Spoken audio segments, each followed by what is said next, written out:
NTN Televisión, lo que tienes que ver.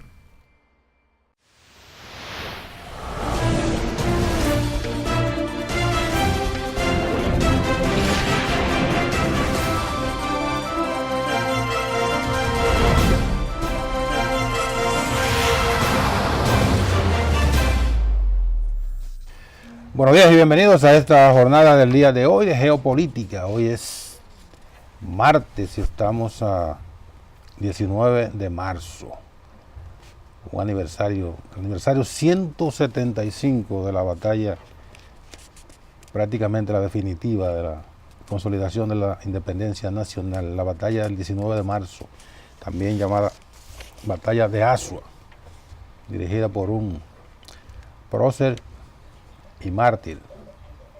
Prócer porque fue el jefe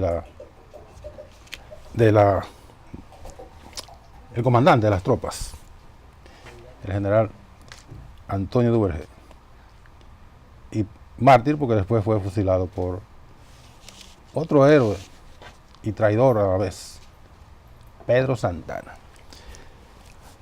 Pero esto es una introducción de un neófito en historia, y sobre todo historia militar, para decirles que en el día de hoy va a estar con nosotros alguien que sí conoce de la historia y la historia militar, el general Demóstenes Félix Paniagua, ya muy ducho en esta materia. Con él vamos a hablar sobre este tema y también sobre muchas cosas que no se conocen del prócer, del patricio Francisco de Rosario Sánchez. Hablaremos con él sobre este tema, muy oportuno, el día 19 de marzo. Vamos a ver este día cómo están las condiciones del tiempo para nuestro territorio. Hay calor aquí, no sé, hay calor, sí, hay calor. Vamos a ver qué dice meteorología para este calor. La Oficina Nacional de Meteorología está pronosticando para este martes un cielo de nubes dispersas y escasas lluvias, debido a que las condiciones del tiempo estarán dominadas por un ambiente de muy reducido contenido de humedad asociado a una circulación anticiclónica. No obstante, se esperan algunos chubascos débiles que se podrían presentar en el transcurso de la mañana y al final de la tarde hacia la llanura costera del Caribe y los sistemas montañosos, debido al arrastre de parches nubosos provocados por el viento. Para las próximas 24 horas, además del pronóstico del día de hoy, no se prevén cambios en las condiciones meteorológicas. La circulación anticiclónica continuará limitando la nubosidad y los episodios de lluvia serán de poca significación. Así que seguiremos con la sequía que ha dado duro a nuestro territorio en los últimos meses. Terrible la condición. Una información del exterior, Haití.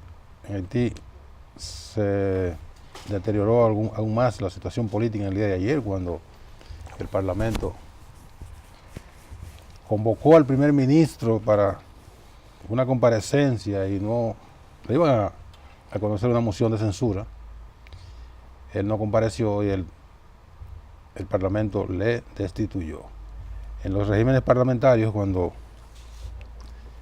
al primer ministro, jefe de gobierno, se le plantea una moción de censura, lo que se estila a continuación es que si no puede superar esa moción, o sea, lo convocan al Parlamento, presentan una moción de censura, pero como el primer ministro tiene también base política, a veces se enfrenta y su partido o su coalición logra derrotar la moción de censura. Y entonces ahí salva el cargo y la continuación del gobierno. Si no logra superar la moción de censura, lo que sigue es la renuncia automática del primer ministro, porque no se va a exponer a dirigir un gobierno sin base parlamentaria. Esto lo estamos refiriendo con respecto a Europa, que es donde tiene vigencia esta modalidad de gobierno. En Haití, a pesar del atraso político e institucional y todo el desastre que significa ese país en términos institucionales y en todos los órdenes, se han dado el lujo de tener un régimen parlamentario. El presidente de la República es el jefe del Estado, más no es jefe de gobierno. El jefe de gobierno es el primer ministro. Imagínense, en un país sin instituciones, sin tradición democrática, un auténtico desorden, con un régimen parlamentario cuya referencia está en Inglaterra y en Italia, básicamente. Sobre todo en Italia, que con mucha frecuencia se presentan las mociones de censura, y por eso vemos que a cada rato renunció el primer ministro italiano, convocaron de nuevo a elecciones, etcétera, etcétera. Eso viene de una base, de una tradición política de cientos y cientos de años, no en un territorio con esa debilidad en todos los órdenes que tiene Haití, dándose esos lujos europeos en términos de administración política del Estado haitiano. Lamentablemente, van a pasar ya dos primeros ministros en 6 meses, en 8 meses, ha tenido Haití y bueno, no puede caminar y quiere volar. Ese deterioro va a continuar en Haití. Por otra parte, ayer un grupo de forajidos apoyados por el gobierno de los Estados Unidos se apoderó de instalaciones de Venezuela en Nueva York, en Washington,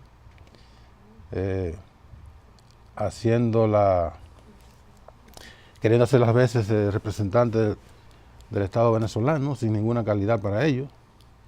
Tomaron esas instalaciones. En ninguna parte del mundo un gobierno permite que individuos sin calidad para ellos, sin calidad para actuar en esta forma, se apodere de propiedades de un Estado soberano.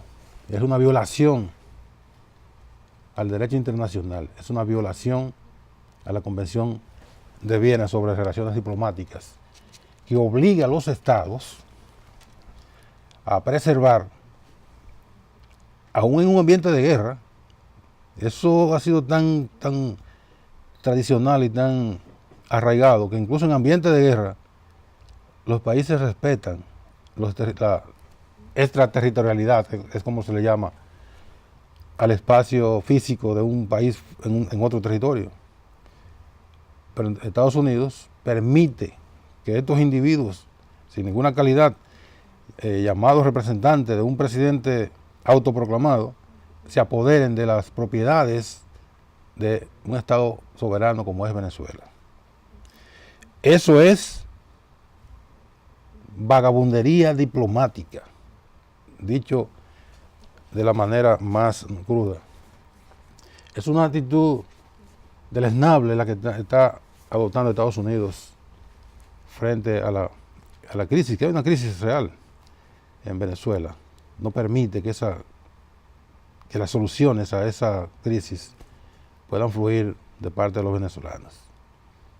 Es una actitud de una perversidad inmensa que plantea una nueva forma de ver las relaciones diplomáticas en el mundo actual.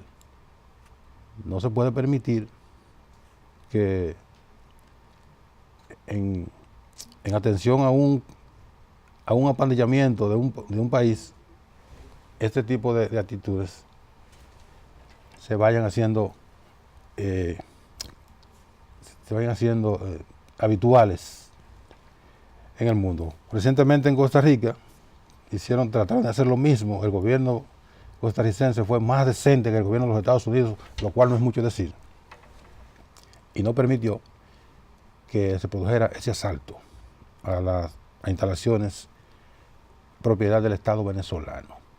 No son propiedad de Maduro, ni son propiedad de ningún chavista, son propiedad del Estado venezolano, que es un Estado soberano al cual la nación norteamericana, el gobierno norteamericano, no la nación, porque los ciudadanos norteamericanos están, a cada rato hay muchísimas movilizaciones en contra de la actitud del gobierno de los Estados Unidos. Me refiero al gobierno de los Estados Unidos, no puede permitirse que en su territorio se estén cometiendo estas barbaridades. Está bien que apoye a un sector, esté apandillado con un sector, pero está obligado a respetar los convenios internacionales sobre preservación y protección de las propiedades de los estados que están asentadas en territorio de los Estados Unidos. Todo esto lo he dicho yo con el general fuera de cámara, para que nada de eso se le pegue a él. Buen día, general. Buenos días, hermano, buenos días. Cuánta distinción estar en este programa que hasta por el nombre y el título pone a uno a analizar, que se llama geopolítica. Sí. O geopolitiqueando, como dice mi general Soto, sí, en sus libros sobre geopolítica. Así es.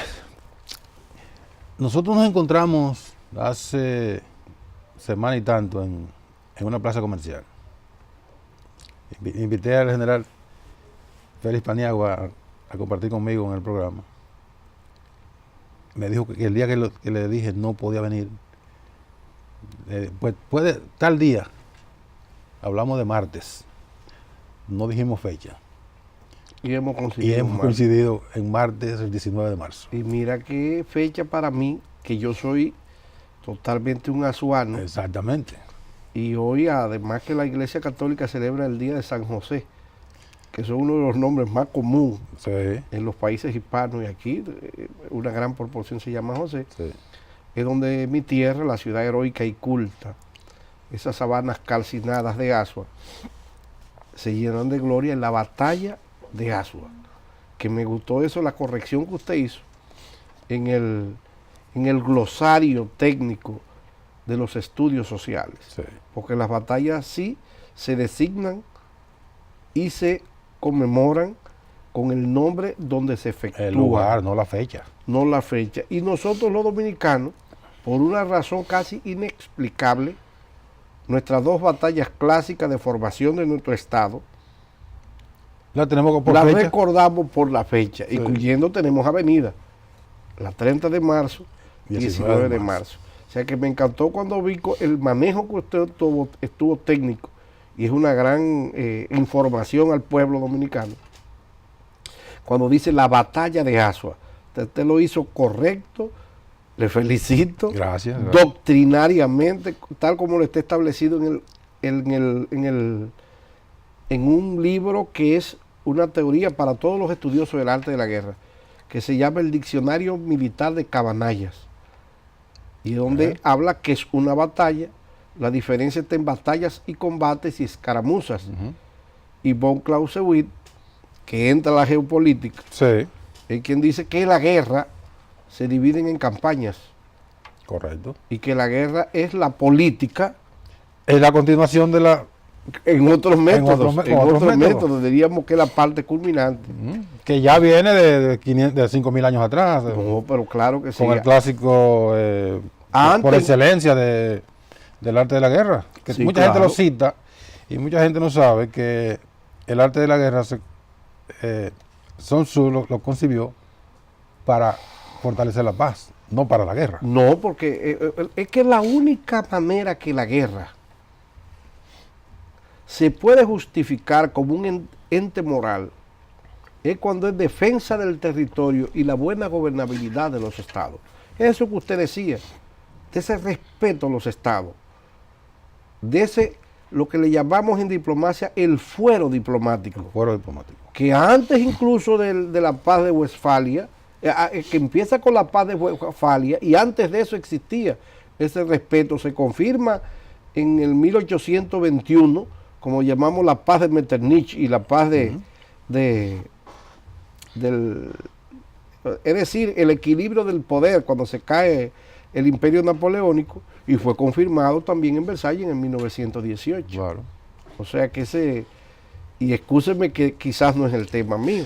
Bueno, pero es parte de la didáctica. No, y estamos en geopolítica. Sí. Y toda guerra tiene una función geopolítica. Claro. Porque antes la geopolítica la veíamos como una disciplina, ya como una ciencia. Y los alemanes, los prusianos fueron los primeros en ver la fusión, el estudio de la tierra, de su producción, de sus mares, conjugándolo con la experiencia, es decir, con la historia. Y ahí es que se da en esa simbiosis lo que se llama la ciencia de la geopolítica. Que no existía antes, cuando, y voy a hacer una digresión aquí medio rápida, cuando las conquistas, que no había, sabían que existía un territorio y lo iban a ocupar, pero no había un estudio previo de cuáles condiciones iban a encontrar el imperio romano, etcétera, la expansión, y mucho antes de eso, Alejandro, que fue y se encontró en la India con un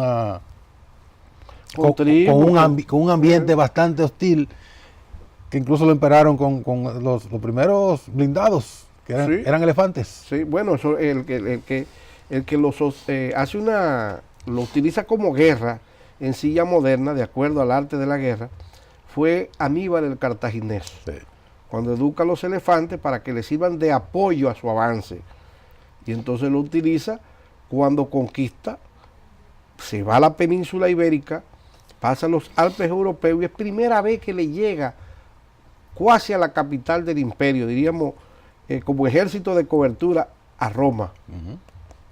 Y ahí entonces nace lo que se llama la guerra de movimiento o el concepto de la maniobra, que inmortaliza a ese grande entre los grandes, Aníbal el Cartaginés. Que no quiso llegar a Roma porque tenía que destruirla. No, eso es semántico, eso lo dijo un gran político nuestro, pero él quería, la misión es destruir.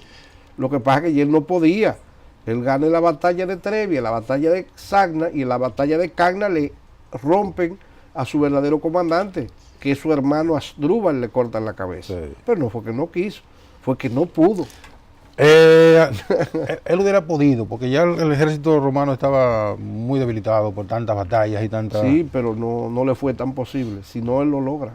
Porque la misión de un comandante es someterle, cumplir la misión. Y después, además de eso, someter a su voluntad al enemigo. Sí. Lo que pasa es que todo el que se cae dice que rebala. Eso es muy dominicano. Y se para y mira a ver quién lo estaba... Pero claro que sí, el dominicano no necesitas libros filosóficos.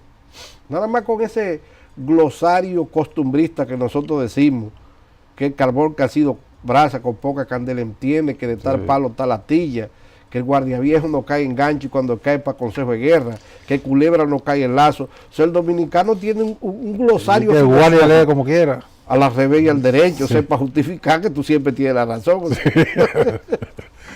Vamos a dar una pausa. Así ya.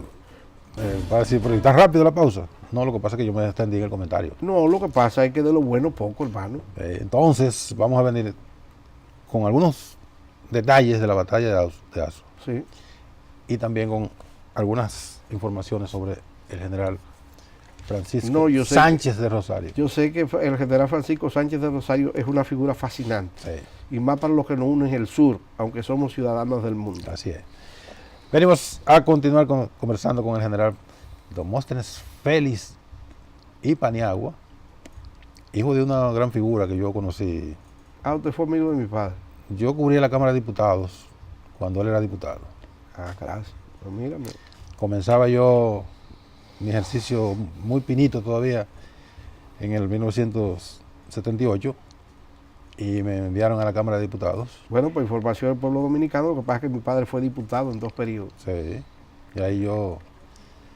Que dicho sea de paso, el único diputado que no se juramenta el 16 de agosto. Porque mi papá estaba preso y sale con la ley de amnistía. Claro, pero y eso es parte de la historia. Sí. Y entonces ahí intercambié algunas ideas con él. Yo, un muchacho, tenía, ¿cuánto? 22 años. Yo creo que menos. No, tenía 22. Venimos ahora.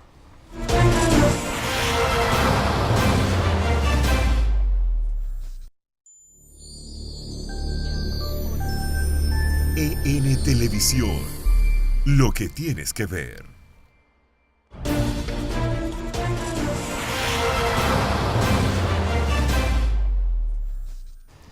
Seguimos en geopolítica este martes 19 de marzo.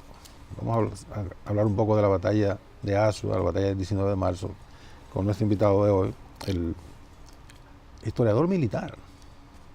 Vamos a llamarlo que es historiador militar. A él no le gusta que le digan así, pero es un historiador militar. Diríamos que un investigador, sí, como no. Bueno, un episodio. Duvergé dirige la batalla. El general Duvergé es el jefe de las operaciones.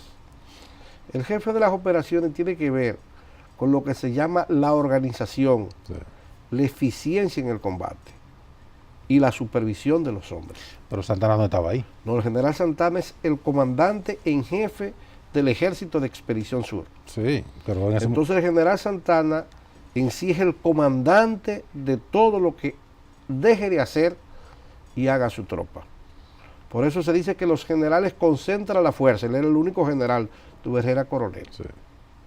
Los coroneles agrupan la fuerza. Los mayores supervisan la fuerza. Los capitanes, que quiere decir cabeza, dirigen la fuerza. Y los tenientes y soldados ganan la guerra. Entonces, pues son los artilleros, son los que están en combate. Qué bueno que menciona artillería, pero el comandante en sí, que se lleva los laureles, volvemos y ganamos, el comandante como si hubiese también la derrota. Se le pega a él. El general Pedro Santana. Ahora, Duvergé tiene una ventaja sobre cualquier individuo y no fue un accidente ni la mano de los hados que se le dio esa misión. Que Duvergé, el hecho de ser talador de madera y negociante de madera, oye, talador, sí, que hoy se vería antiecológico, un depredador, negociante de madera, tenía una gran influencia en los cortes de maderas de Azua y era el mejor conocedor de la zona. Además, él, aunque nace por un accidente biológico en Hormiguero de Puerto Rico y llega hasta su adolescencia, donde las tierras también que le ven morir en el Ceibo, Duvergé se casa y convivió, o sea, es un producto de San Cristóbal. Se casa con una señora apellido Montaz. Entonces Duvergé es el oficial de operaciones, pero el segundo de Santana. Sí. Pero el general Pedro Santana Familia, investido con el rango de general de brigada, fundamentado jurídicamente en el acto de proclamación, y quien lo nombra el general Tomás Bobadilla y Briones, los dos generales. Para el norte, el general José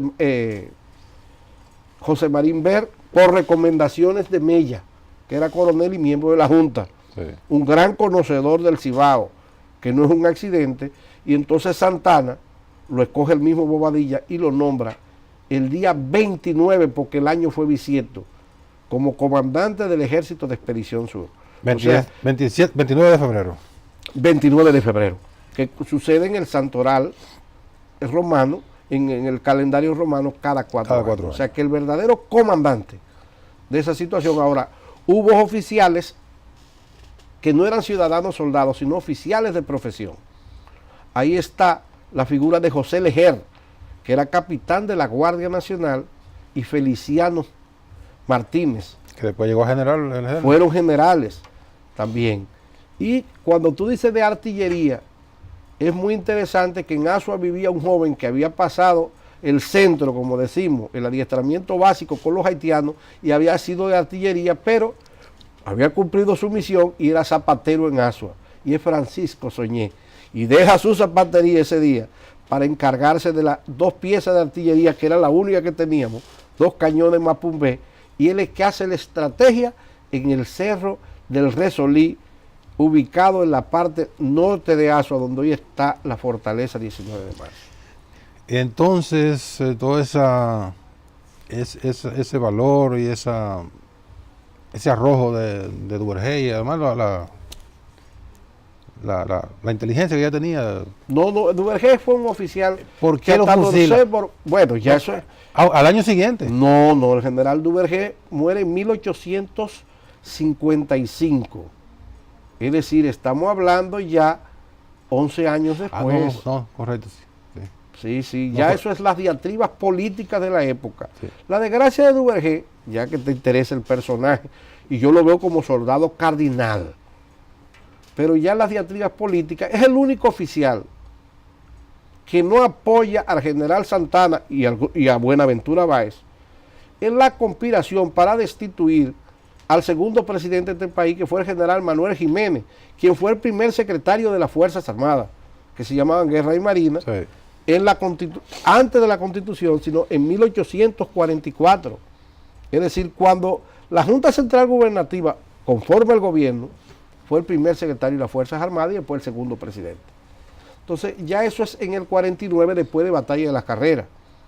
Manuel Jiménez quieren sacarlo, le falta 6 meses para cumplir su periodo, todo el ejército apoyó y Duvergé dijo, no, yo no apoyo esto, tú lo que va a traer problemas.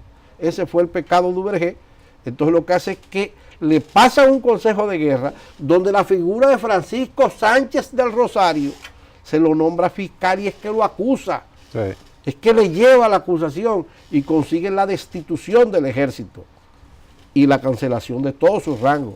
Ni siquiera pasarlo a retiro. O sea que ahí entra la figura de Sánchez también. Pero eso es en el 49, que es la tercera campaña militar. Pero en ese momento el coronel Duvergé es un ciudadano soldado, un capitán providencial, que es el segundo en mando de Santana, y ahí está Feliciano Martínez, ahí está José Leger, que son militares, y acompañado de ciudadanos soldados, para que no crea que era un ejército uniformado. No. La gente se incorporaba, o sea, incluso, los hombres se incorporaban a... Es como dice mi amigo Soto, y yo lo comparto, que lo que privamos de poetas, incluyendo nosotros, le hemos hecho un daño a la historia enorme, porque nos inspiramos diciendo que, que Haití vino con 10.000 hombres, aquí no habían 10.000 caballos en la isla completa. Haití vino con un ejército más organizado que el de nosotros, porque tenía ya... tenía la experiencia de... Tenía 40 años de fundado, ya tenía una caballería, un concepto de una artillería, un concepto de lo que se llama la infantería, el hombre a pie, y es que ven los ejes de avance. Tenía un ejército organizado. Comparativamente con el de nosotros, sí, nosotros no teníamos ejército, aunque sí individuos que sabían de armas. Porque una de las grandes suertes del dominicano fue que obligaron al servicio militar obligatorio, hicieron lo que se llama el servicio militar obligatorio, el gobierno tanto de Boyer como de Gerald. Y eso permitió el conocimiento básico del manejo de las armas. Y nosotros teníamos aproximadamente ahí entre campesinos voluntarios, individuos obligados también, nosotros teníamos aproximadamente de 400 a 500 hombres.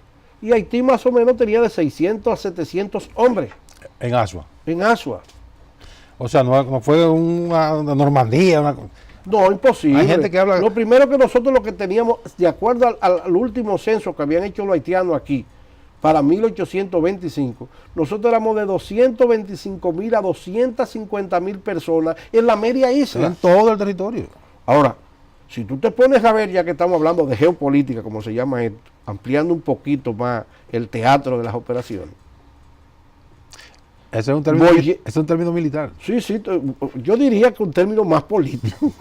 Más político. Pero lo usan mucho los guardias. Claro, lo que pasa es que la situación, tú sabes que cuando nosotros decimos guardia es policía, porque aquí hay una gran confusión en lo que es un ejército con lo que es una guardia nacional.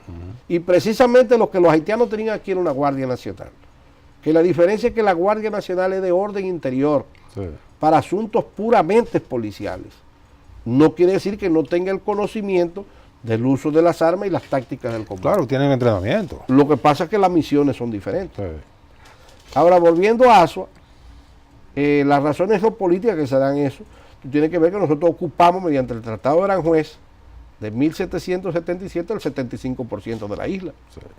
Y aunque nosotros hacemos un intento de liberación en 1808, sacando a los franceses de aquí, con la batalla del Palo Hincado, nosotros no teníamos concepto de Estado. De Juan Sánchez Ramírez. Y lo que andamos buscando a quien anexarnos. Y Juan Sánchez Ramírez lo que hace es que vuelve otra vez y le solicita a Fernando VII.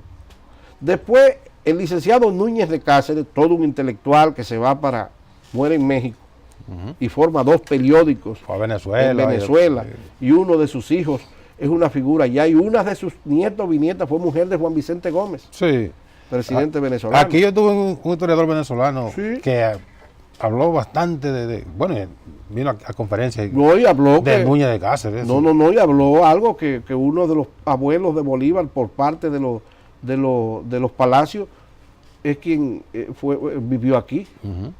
O sea que estamos interrelacionados, lo que se llama el cuadro del Caribe, esas Antillas, somos antillanos. Así es. Ahora, volviendo a Asua y los motivos, esa razón geopolítica es que nosotros tenemos el 75% de la isla.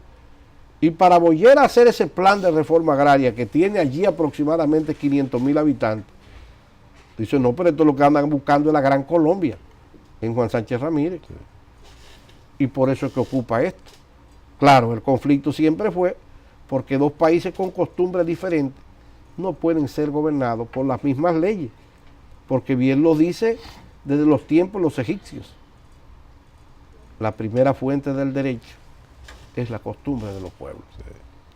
Ahora, Asua, considerando hoy un martes, que es el dios de la guerra, es la culminación del conjunto de operaciones que se inician el día 11 de marzo, con lo que se llama el combate de la fuente de rodeo en Jimaní, y consecuencias como el combate de la Jicotea, la cabeza de las Marías. Eso fueron escaramuzas.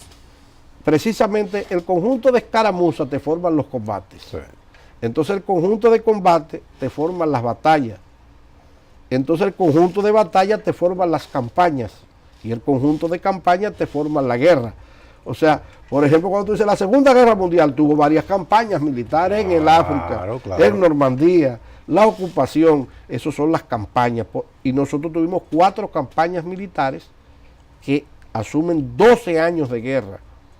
1844, que la batalla clásica es en Asua, de concentración de los esfuerzos, a 1856, el 24 de enero, que culminamos con la batalla de Sabana Larga.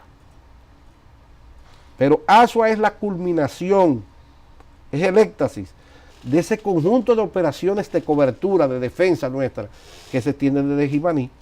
Pero que también en Asua, coincidencialmente, ocurre otra batalla en abril.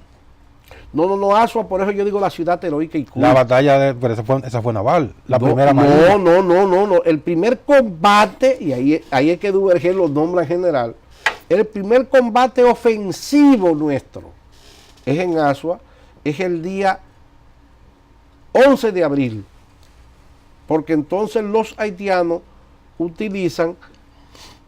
se quedan en Asua para reorganizar sus tropas y ver lo que se llama el esfuerzo secundario, que es las operaciones en el norte que empiezan el 21 y se necesita para hacerlo a doble pinza.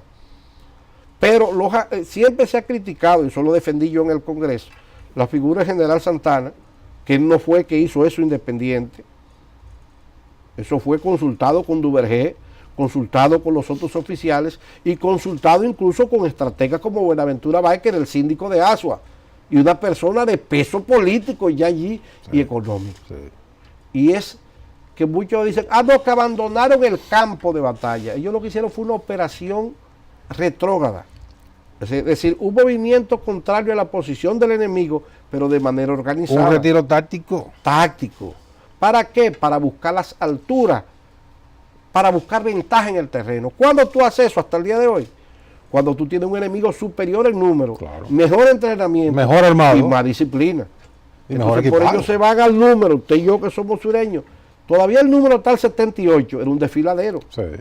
Y hasta el día de hoy, el que monta sus cañones en el número le lleva ventaja si no tiene cobertura aérea en la modernidad. O sea que 100 años después, eso mismo hicieron los rusos, el mariscal Zhukov se retira de las fronteras con Alemania, esperar en la climatología, esperar el frío, para entonces empezar el doble ataque. Y los obligan a ingresar No, le hizo la misma táctica que yo le habían hecho a Napoleón. Métase aquí con este fuego, se lo va a llevar el diablo. Así mismo. Entonces, eso mismo hicimos nosotros. Ahora, cuando los haitianos tratan de avanzar por donde le dicen Estebanía, las charcas, que después con muchos años fue la ruta del coronel Camaño, hay un lugar por ahí que se llama Cañada Cimarrona, que te cae al Memiso. Duvergé, conocedor de eso, bajó con unas tropas y le hace lo que se llama emboscada. Que esta fue otra batalla.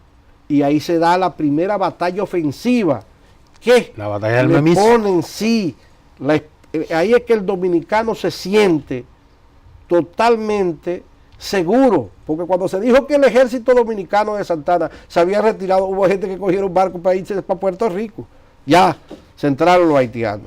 Y ahí es que devuelve la confianza, y a los 4 días eso, entonces, esta es la figura de Cambiaso, Mangiolo, que eran genovés, ambos, y le rompen el abastecimiento de municiones en la batalla de Tortuguero. Se ha determinado que Juan Alejandro Acosta, que es el único comandante dominicano, hijo de María Baltasara de los Reyes y Bustamante, una trinitaria de pura cepa, no estuvo presente, estaba en el área.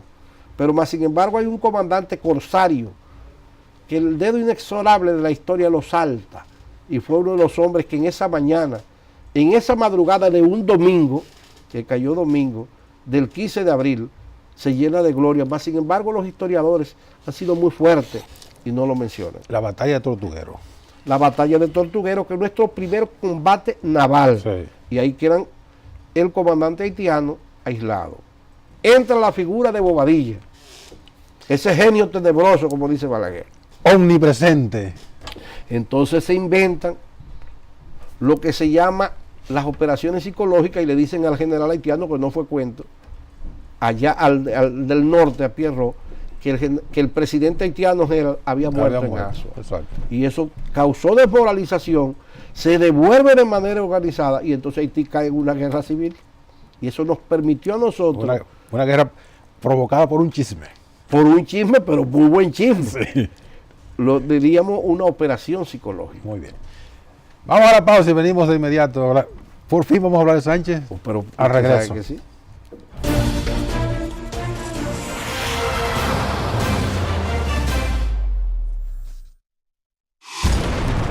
EN Televisión. Lo que tienes que ver.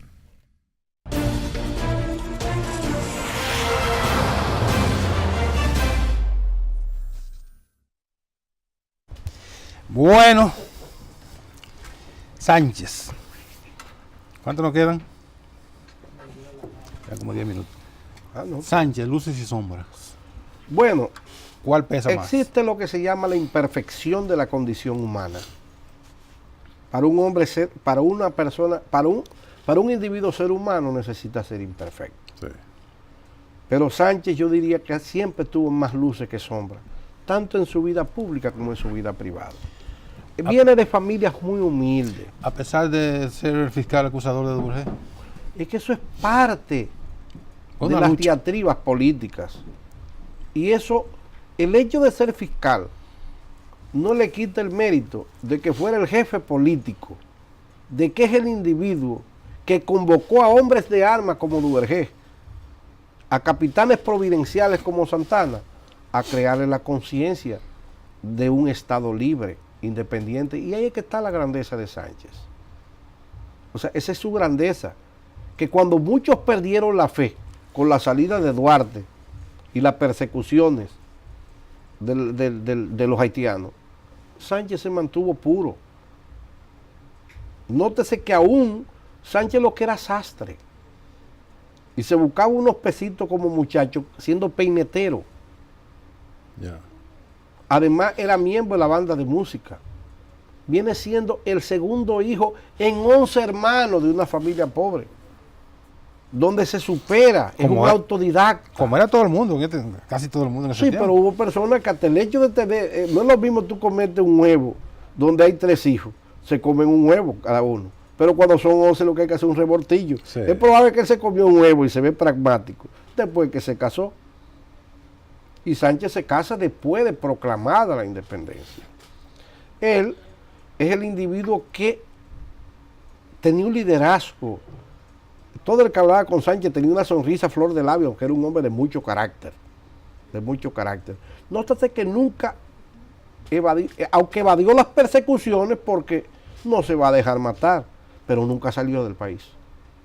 O sea, en el 44, en el 43 cuando Pina se va de aquí, cuando Duarte tiene que salir de aquí, cuando el ilustre loco, y me refiero no de manera peyorativa, sino al contrario, trayéndolo y elogiándolo, y me refiero a Juan Isidro Pérez de La Paz, uno de los políticos más íntegro, integral que tuvo este país, aunque muere esquizofrénico. Entonces Sánchez es el individuo que se va a vivir a los campos de Monte Plata. La persecución, el exilio lo vive.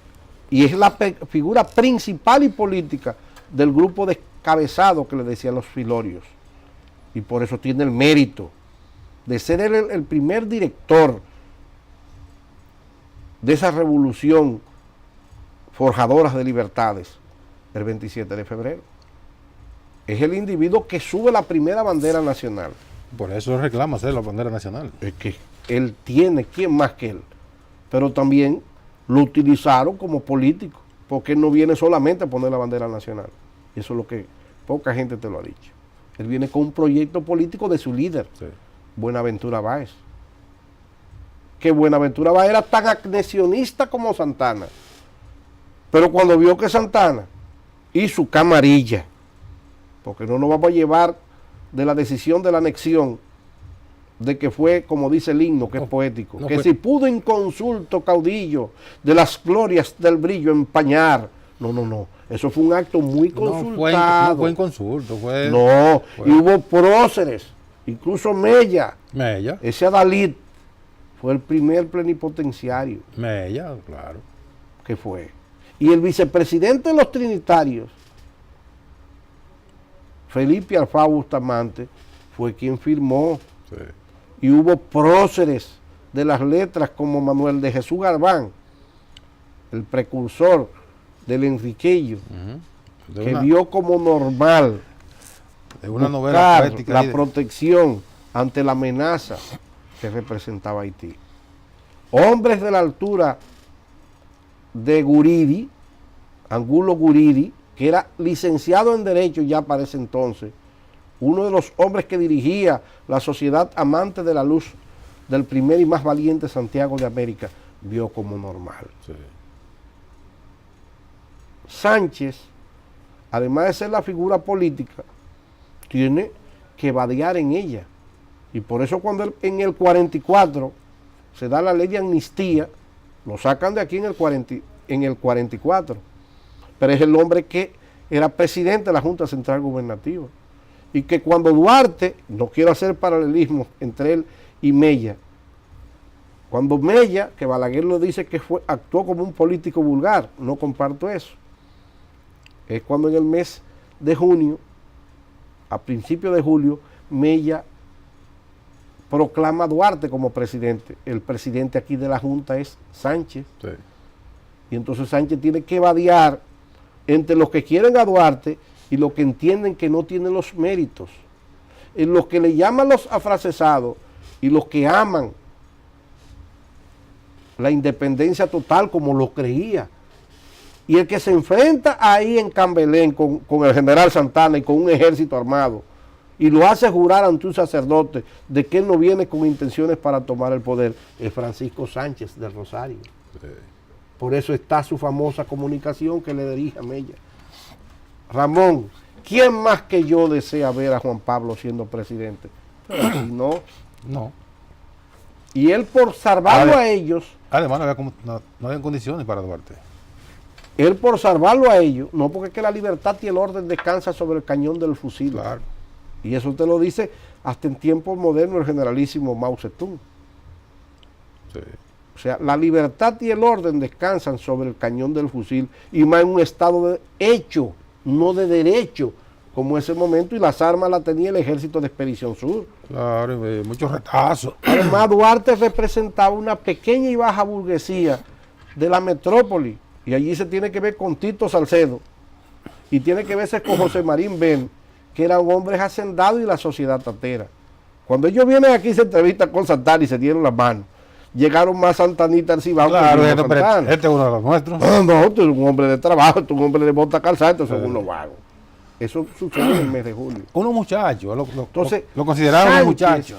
Por salvar a Mella y mantenerse puro y la lealtad a Duarte, más que lo unía, es que cae preso aquí. Y Duarte lo deportan juntos. Ahora, en el 48 vuelve. Y su figura es tan noble que cuando se trata de la defensa de la patria, se subordina a Santana y se olvida que el gobierno de Santana fue que le mató a su hermano Andrés y a su tía y madre de crianza, María Trinidad Sánchez. Y se olvida de esas cosas. Y de ahí que lo nombran fiscal de la provincia de Santo Domingo. Y después termina fusilado por el mismo Santana. Bueno, hay una situación. Está una carta donde él le dice al general Santana, indiscutiblemente, yo tengo que admitir ante usted, y por eso me he puesto a su servicio, de que usted es el libertador de la República. Santana cometió el error de suicidar su misma gloria, porque pesa sobre sus hombros un crimen de lesa patria. Sánchez, como es el político, se sintió más cómodo con un hombre más político. Y cuando Buenaventura Báez lo nombra gobernador de la provincia de Santo Domingo, él hizo carrera política con Báez. Entonces su otro contraparte, compañero de la trilogía sagrada, Mella, se sintió más cómodo con Santana. Ahora, cuando él vio en sí que la patria era amenazada, volvió a ser trinitario. Y algo que nunca nadie ha cuestionado, su honestidad en el manejo de los fondos públicos y su nacionalismo a ultranza. Y por eso vino, después de ser presidente, con un fusil y 20 compañeros a San Juan, con el objetivo de restituir la República. A inmolarse. Yo diría que no inmolarse porque venía con el primero que tiene que tener fe en el proyecto es quien dirige el proyecto. Sí. Pero él asumió. Y no es un cuento para nadie, ni es cosa de poesía, de que él como defensor público defendió a todos los otros. No, él cargó con su responsabilidad. Ellos no tienen, yo soy el responsable. Y él dejó 4 niños huérfanos, porque él tenía 6, pero él dejó a Balbina de Peña con sus 3 hijos y otras más pequeñas. Y por eso él le dice al sacerdote de San Juan de la Maguana, tu tierra, en un papel que está en el Archivo General de la Nación, Balbina, a Balbina de Peña, haz de mis hijos hombres decentes, que sean útiles a la patria y que traten de vivir alejados de la política en un país como el nuestro, para que no pasen el suplicio que ellos pasan en este momento. Terrible. Y la deja sin una casa en que vivir. Y nunca se arrepintió de lo que había hecho, solamente dijo, yo represento la bandera nacional. Eso es Francisco Sánchez de Rosario. Sí. Por eso fue el primero en hacérsele un monumento. Fue el primero a llegar a la tumba de los inmortales, que era la Catedral Santa María de la Encarnación. Y por eso tiene el mérito que adjunto a Mella y adjunto a su maestro, Duarte, de ser coronado como padres de la patria en 1894, y declararlo donde él subió la bandera nacional. ¿Se acabó? Sí. Oye. Y ahí reposan juntos y ellos desde la tumba nos animan. Más luces que sombras. Claro, muchas más. Muchas. Ahora, él fue humano. Así la imperfección de la condición humana, su defecto merece nuestro respeto. Así es. Y usted merece nuestro respeto. Gracias, señor. Gracias por haber estado con nosotros. Muy didáctico. Volvemos en un tiempecito corto. Bueno, entre sanjuaneros te vea. Yo soy un sanjuanero falsificado. Bueno, está en la frontera ahí. Sí. A ustedes gracias por su atención. Hemos conversado con el general Demóstenes Félix Paniagua. Ya ustedes vieron lo fluido que es su versatilidad en estos temas. Gracias por su atención. Mañana, Dios mediante, a las 11 de la mañana, otra entrega de Geopolítica. Sigan con N Meridiano.